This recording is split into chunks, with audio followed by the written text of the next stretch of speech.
За сайн байцгаана уу. За иргэд маань дараах асуудлаар их зөвлөгөө авч байна. Асууж байна. Юу вэ гэхээр нэг хашаа байшаа авсан юм аа. За нэг суслангийн газар авсан юм аа.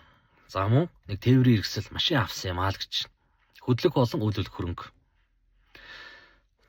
Гэтэл тухайн худалдаа гэрээний харилцаанд талууд орохдоо нэгдүгээр гэрээ хийгээгүй байдаг. Тухайн худалдан авж байгаа хөрөнгө нь бичиг баримтын зөрчилтэй байдаг. За мөн бит байдлын тоглолттой байждаг. Ингээд хэлсэн ярьсандаа итгээд мөнгө өгчдөг. Ингээ худалдаж авсан эд зүйл нь эвдрэлтэй байждаг. Жишээ нь тээврийн хэрэгсэл. Үзлээ харлаа. Болж ийн мөнгө өгөөд авчдаг. 7 хоногийн дараа 10 хоногийн дараа нөгөө машин ихнээсээ зангаа таниулж эхэлдэг.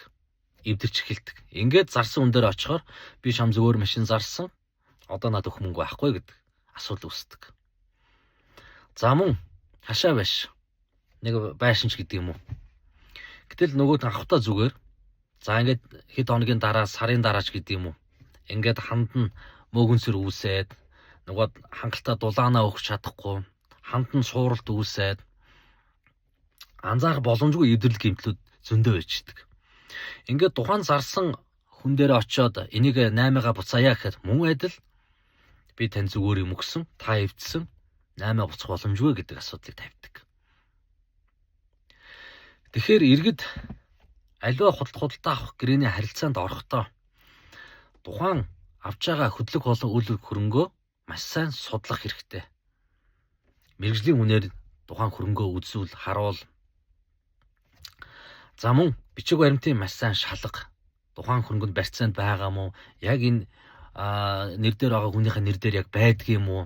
Давхар барьцаалсан асуудал байна уу? Эвдрэл гэмтэл байна уу?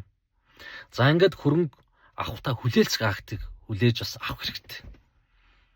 Тэдэн сарын тэдний өдөр энэ гэрээний дагуу тэдэн төгрөг энэ хөрөнгийг худалдаж авлаа.